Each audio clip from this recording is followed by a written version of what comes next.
안녕하십니까, 알림이 황희두입니다. 어제는 이해찬 회고록 출판 기념회가 열렸습니다. 현장엔 권양숙 여사님, 한명숙 김부겸 전 총리님, 문희상 김원기 전 의장님, 유시민 전 장관님, 그리고 이재명 대표님과 다수의 민주당 의원님들까지 정말 많은 분들이 참석하셨는데요. 2부에는 최민희 전 의원님 사회로 장영달 의원님, 시사인 대표 이수기 기자님, 그리고 박영훈 전 대학생위원장과 새날 권보람 PD가 함께 다양한 이야기를 나눴습니다. 민주당의 살아있는 역사와 같은 이해찬 대표님을 본받아 저도 열심히 공부하고 노력해서 민주진영에 힘을 보태도록 하겠습니다. 아직 못 보신 분들은 꼭 한번 읽어보시길 추천드리고요. 어제 조국 전 장관을 불법 사찰했던 국정원이 5천만원을 배상하라는 1심 선고가 나왔습니다. 원래는 국가를 상대로 조국 전 장관이 2억원 상당의 손해배상 청구 소송을 했는데 5천만원을 배상하란 판결을 한 거고요. 판결 이후 조국 전 장관 측 대리인단은 정보기관의 국민에 대한 권한 남용 및 인권 침해에 대해선 어떤 관용도 용납될 수 없다는 원칙이 확인됐다고 평가했습니다. 지난 2011년 원세훈 전 국정원장의 지시에 따라 국정원 직원들이 조국 전 장관을 상대로 심리전을 펼치지 않았습니까? 차마 입에 담기도 저급한 단어들을 사용하며 조국 전 장관을 계속해서 사찰하고 심리전을 펼친 거죠. 애초에 제가 정치권에 온 이유도 심리전과 여론전의 중요성 때문에 합류했다고 말씀드리지 않았습니까? 온라인 전선이 중요한 이유도 더 설명하자면 입 아플 지경인데요. 이명박 씨를 단순히 사자방 비리 때문에 비판하는 정도가 아닙니다. 일베를 건전한 보수 세력으로 규정하고 어마어마한 분열의 씨앗을 심고 특히 노무현 전 대통령을 향해서도 심리전을 펼치며 그 유명한 모욕주기 3단계를 통해 지금까지 민주진영의 많은 인사들이 하나둘씩 당해왔기 때문입니다. 그래서 현실 정치보다 현장에서 강의를 다니며 더 많은 시민들에게 이런 실체를 알리는 이유고요. 프레임 전쟁을 강조하는 이유도 바로 여기 있는 겁니다. 입법만으론 이런 문제들을 절대 해결할 수 없다고 보는 거고요. 개인의 삶을 짓밟아 놓고 5천만원이 말이 되냐? 이런 비판의 목소리가 많은 공감을 얻고 있습니다.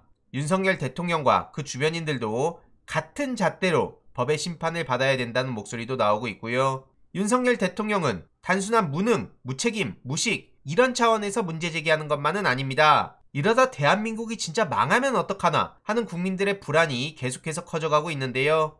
오늘 오전에 이런 발언을 두고도 벌써부터 엄청나게 많은 비판의 목소리가 나오고 있습니다. 전시에 카톡으로 지휘하냐? 이게 제정신이냐? 윤석열 존재 자체가 제일 걱정이다. 어떻게 비상 상황에 카톡에 의지할 생각을 하냐? 이런 비판이 나오고 있고요. 박태용 의장님은 카카오가 언제부터 방산주가 된 거냐? 이렇게 꼬집기도 했죠. 게다가 민생은 민생대로 내팽개치고 있는데요. 당정에선 양곡관리법 반대를 제약인했다고 합니다. 그러면서 성일종 정책위 의장은 의회 폭거라는 말을 쓰며 문재인 정부를 비난하고 나섰는데요.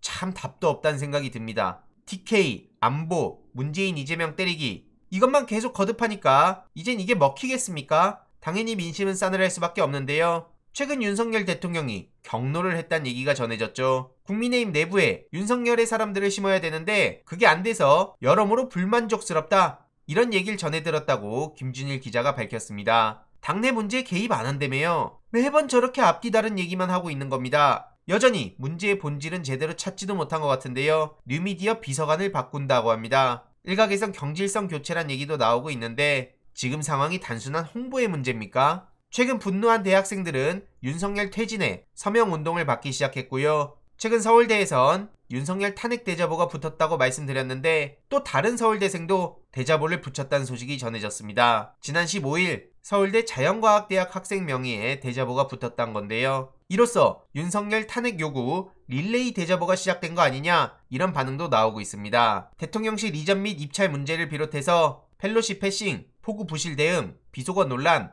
자유 억압, 미사일 오발 사고 대처 등등 윤석열 대통령의 국정을 조목조목 비판했고요. 취임 5개월이 지났는데 과연 대한민국은 더욱 자유로운 나라가 되고 있냐 라고 지적했죠. 반면 서울대 트루스 포럼에선 윤석열 탄핵 요구 대자보를 비난하고 나섰는데요. 김문수 씨를 옹호하고 문재인 전 대통령, 신영복 선생 등을 간첩으로 몰아갔죠. 참고로 이들은 박근혜 탄핵 반대를 하기도 했고요. 태극기 집회를 지지하고 4.15 부정선거 의혹 조사까지 공개적으로 목소리를 내며 많은 비판을 불러온 바도 있습니다. 트루스 포럼 사람들이 좋아할 만한 사람 바로 황교안 씨 아닙니까? 마침 황교안 씨가 국민의힘 당대표로 나선다는 소식도 전해졌네요. 교안이 형을 내걸고 당권을 도전한다는데 정말 그러면서 간다는 데가 바로 가로세로 연구소였습니다. 국민의힘 내부에서도 황교안 씨는 좀 빠져라 라는 반응들이 나왔던 거 제가 몇 달 전 영상을 통해서 말씀드린 바 있는데요. 김문수, 황교안, 이은재 이런 사람들이 등장하니 보수 세력에서도 도대체 이게 무슨 상황이냐 라는 반응이 나오고 있는데요. 건설이나 금융에 경험도 없는 이은재 씨를 전문건설 공제조합 이사장으로 선임한다는 건 말도 안 된다는 비판이 쇄도하고 있습니다. 단순한 전문성이 없는 차원을 넘어서 세금 도둑질을 한 혐의로 재판까지 받고 있기 때문에 더더욱 많은 비판이 나오고 있는데요. 심지어 죄명은 사기죄입니다. 그것도 국가를 상대로 한 사기죄인데 국회 사무처 예산엔 입법 및 정책개발비란 항목이 있죠. 이걸 빼돌렸다는 혐의로 기소돼서 재판을 받고 있는 거죠. 돈을 빼돌린 방법을 봐도 죄질이 아주 나쁘고요. 보좌관 지인이 보좌관 계좌로 용역비를 돌려준 사실까지 확인되며 심각한 만행이 드러난 사람입니다. 이런 사람에게 5조 5천억의 자본금을 가진 조직을 맡기는 게 말이 되냐는 지적이 나올 수밖에 없는데요. 윤석열 정부의 불공정 날이 갈수록 더욱더 심해져 가고 있습니다. 이와 관련한 추가적인 소식 계속 전해드리도록 하겠습니다. 이번 내용도 유익했다면 구독, 좋아요, 알림 설정, 멤버십 가입 정말 큰 힘이 된다는 점 말씀드리고 싶습니다. 이번 내용도 주위에 널리 공유 부탁드립니다.